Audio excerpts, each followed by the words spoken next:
Pemukim Israel tuding Itamar Ben-Gvir sebagai penyebab serangan di sinagog Yerusalem.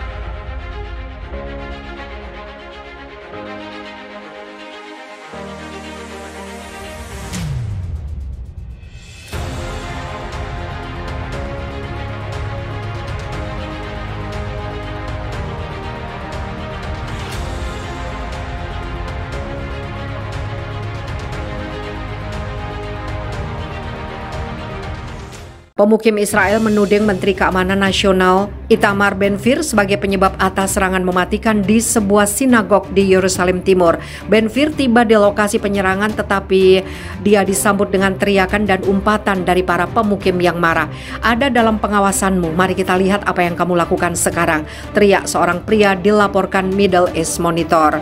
Sebuah video yang diterbitkan oleh surat kabar Yediot Ahronot menunjukkan Ben-Gvir dikawal oleh polisi di tengah para pemukim yang marah dan menyerangnya secara verbal. Sebelumnya seorang pria bersenjata Palestina melakukan serangan penembakan di dekat sebuah sinagog di pemukiman Neve Yaakov. Ben-Gvir yang dikenal sebagai tokoh politik sayap kanan memicu kecaman ketika dia mengunjungi komplek Masjid Al-Aqsa di Yerusalem Timur. Ben-Gvir telah berulang kali bergabung dengan pemukim Israel dalam menyerbu komplek Masjid Al-Aqsa. Pada November, dalam sebuah audio yang bocor, Presiden Israel Isaac Herzog memperingatkan bahwa seluruh dunia khawatir tentang pandangan sayap kanan Ben-Gvir. Perdana Menteri Israel Benyamin Netanyahu menolak permintaan Ben-Gvir untuk mengizinkan pemukim mengatur pawai bendera provokatif di Yerusalem.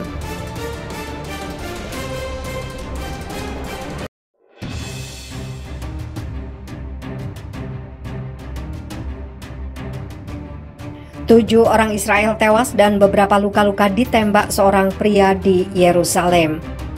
Sedikitnya 7 orang Israel tewas dan beberapa lainnya terluka dengan kondisi beberapa di antaranya kritis karena ditembak seorang pria bersenjata api di sebuah sinagoga di kota Al-Quds, Yerusalem Timur.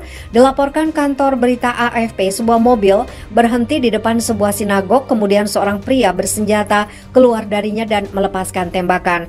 Belum ada pihak yang mengaku bertanggung jawab atas serangan itu. Badan Tanggap Darurat melaporkan jumlah total korban tembakan 10 orang. Polisi Israel mengatakan terduga pelaku tidak memiliki catatan keamanan sebelumnya dan serangan itu terjadi di Neve Yaakov, sebuah wilayah Yahudi di Yerusalem Timur. Tayangan TV menunjukkan beberapa korban yang tergeletak di jalan di luar sinagog dirawat oleh petugas darurat. "Saya mendengar banyak tembakan peluru," kata Matenal Al-Malim, seorang siswa berusia 18 tahun yang tinggal di dekat sinagog, kepada kantor berita AFP. Sebuah pernyataan polisi mengatakan ada serangan teror di sebuah sinagog di Yerusalem. Penembakan teroris telah dinetralkan atau dibunuh.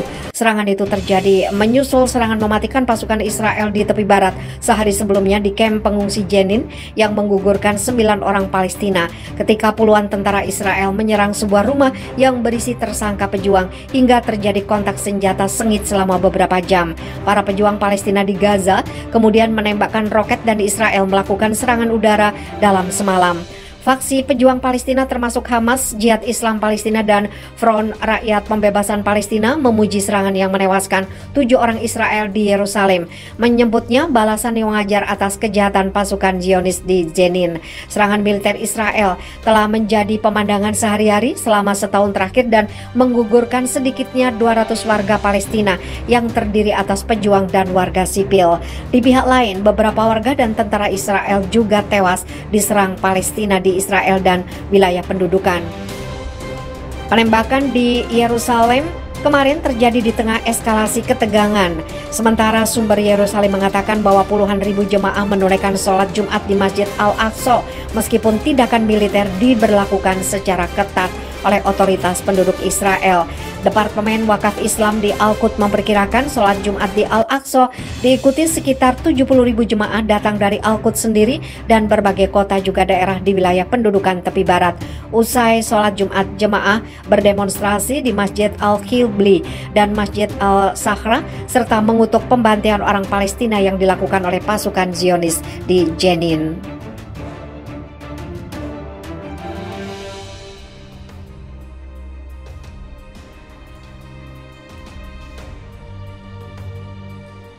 Azab nyata untuk Israel, ribuan warga jadi korban setelah semena-mena pada Palestina.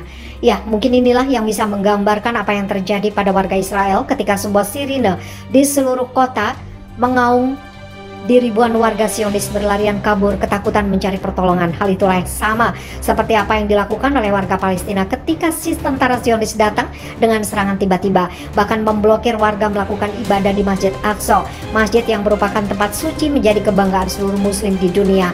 Kualat adalah kata yang pas yang bisa menggambarkan hal yang terjadi pada Israel, namun masih tidak disadarinya. Allah menyebutkan di dalam surat Al-A'raf ayat 167, ingatlah ketika Tuhanmu memberitahukan bahwa sungguh Dia akan mengirim orang-orang yang akan menimpakan azab yang seburuk-buruknya kepada mereka, orang-orang Yahudi, sampai hari kiamat. Sesungguhnya Tuhanmu sangat cepat siksanya dan sesungguhnya Dia Maha Pengampun lagi Maha Penyayang. Quran surat Al-A'raf 167.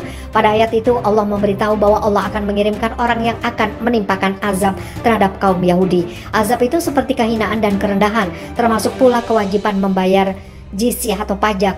Misalnya ketika Allah mengirimkan kepada mereka Nabi Sulaiman alaihissalam, kemudian Raja Buktanasir yang membunuh dan menawan mereka serta menetapkan mereka untuk membayar pajak yang mereka serahkan kepada orang-orang Majusi.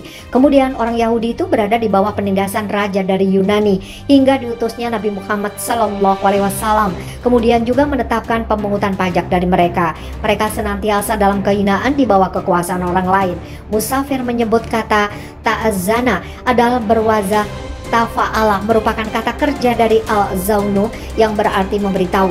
Ada juga yang memaknai sebagai memerintahkan.